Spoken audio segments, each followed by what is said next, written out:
কিন্তু আপনি কে হাতে আইন তুলে নেওয়া? আপনি কে আমার মা বোনকে টিজিং করা? আপনি কে আমার মা বোনদেরকে বেশিং করা? আপনি কে তাদের গায়ে হাত দেওয়া?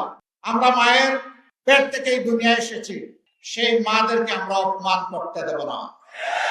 মায়ের জাতির অপমান বরদাস্ত করব না। হাবুর যদি বিজয়ী হয়, বাংলাদেশ জিতে যাবে। হাবুর যদি পরাজিত হয়, বাংলাদেশ হেরে যাবে। আমরা বাংলাদেশকে ইনশাআল্লাহ হারতে দিব না। জনগণের ভালোবাসা সমর্থন নিয়ে হাবুর বিজয়ী হবে, বাংলাদেশ বিজয়ী হবে ইনশাআল্লাহ। দ্বিতীয় ভোটটি হচ্ছে সরকার গঠনের জন্য সমর্থন জানানো। হাবুর বিজয়ী যদি না হয়, কোন সরকার গঠন করে কোনো লাভ হবে না। জনগণ আগে ভিত্তি হচ্ছে হাবুট, এরপরে কাকে দেব পরিষ্কার। আমাদের মধ্যে অবশ্যই নিজেদের কর্মের কর্মসূচির প্রতিযোগিতা হবে, এটাই তো স্বাভাবিক। নিজেদের যুক্তি আদর্শ নিয়ে জনগণের কাছে যাব, এটাই স্বাভাবিক। কিন্তু আমরা মাঝে মাঝে একেবারে পরস্পর বিরোধী কিছু জিনিস দেখি। একদিকে আমাদের একটি বন্ধু সংগঠন, তারা বলছেন জনগণকে ফ্যামিলি কার্ড দিবেন এবং সেইটা দিবেন মহিলাদের হাতে। আবার আরেকদিকে এই মহিলারা যখন কোনো একটা দলের পক্ষে, আদর্শের পক্ষে, নতুন বাংলাদেশের পক্ষে, হাবুটের পক্ষে ভোট চাওয়ার জন্য বের হচ্ছেন, একদিকে ফ্যামিলি কার্ড, আরেকদিকে মা বোনদের গায়ে হাত।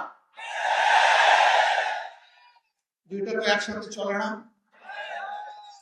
এ দিয়ে কি বার্তা দেওয়া হচ্ছে জাতিকে? বার্তা দেওয়া হচ্ছে আগামীতে এমন কোন দল যদি ক্ষমতায় আসে যারা এখনই গায়ে হাত দেয়, তাদের কাছে বাংলাদেশের একজন মা বোন নিরাপদ হবেন না। আপনারা আপনাদের আদর্শের কর্মসূচির প্রচার করুন, আমরা আপনাদেরকে ওয়েলকাম করব।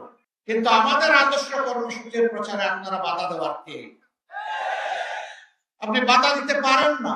আমাদের কোনো মা বোন, আমার কোনো সহকর্মী যদি নির্বাচনে কোনো আচরণ বিধি ভঙ্গ করে, সেটা আপনি যথাযথ কর্তৃপক্ষকে বলুন। তারা প্রয়োজনে আমাদের বিরুদ্ধে ব্যবস্থা গ্রহণ করবে, আমরা সেই ব্যবস্থা মাথা পেতে নেব। কিন্তু আপনি কে হাতে আইন তুলে নেওয়া?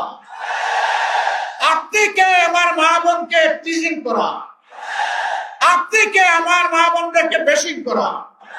আপনি কে তাদের গায়ে হাত দেওয়া? মনে রাখবেন, আমরা মায়ের পেট থেকে এই দুনিয়া এসেছি, আমরা মায়ের দুধ খেয়ে বড় হয়েছি। মাদের বুকের বিছানায় আমাদের নিরাপদ বিছানা ছিল। সেই মাদেরকে আমরা অপমান করতে দেব না। মায়ের জাতির অপমান বরদাস্ত করব না।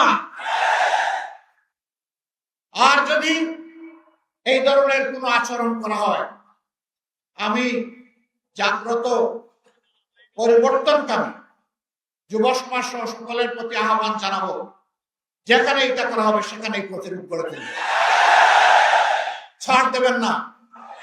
গায়ে পড়ে পায়ে পাড়া দিয়ে আমরা কারো সাথে কোনো দাঙ্গা বাজাতে চাই না, কিন্তু আমার ইজ্জত আর অধিকারের উপর হাত দিলে আমরা ছেড়ে দেব না। প্রিয় দেশবাসী, যশোরে ওই কাণ্ড ঘটেছে, আমি এসে শুনতে পেরেছি। আমি যশোর প্রশাসন এবং নির্বাচন কমিশনকে অনুরোধ করব, আপনাদের নৈতিক দায়িত্ব আপনারা পালন করুন। এরকম আচরণ আমরাও করলে আমাদের ব্যাপারে ব্যবস্থা গ্রহণ করুন।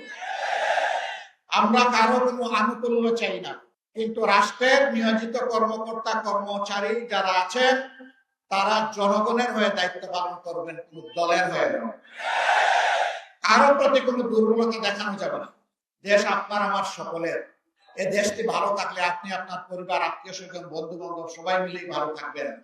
আর এই দেশটি যদি খারাপ হয়ে যায়, কেউ আমরা শান্তি পাবো না, আপনিও শান্তি পাবেন না। সুতরাং আমরা আহ্বান জানাবো, এই সত্য উপলব্ধি করে অবস্থান নিবেন জনগণের পক্ষে, কোনো দলের পক্ষে নয়। প্রিয় দেশবাসী, next level, well done, side by side, free.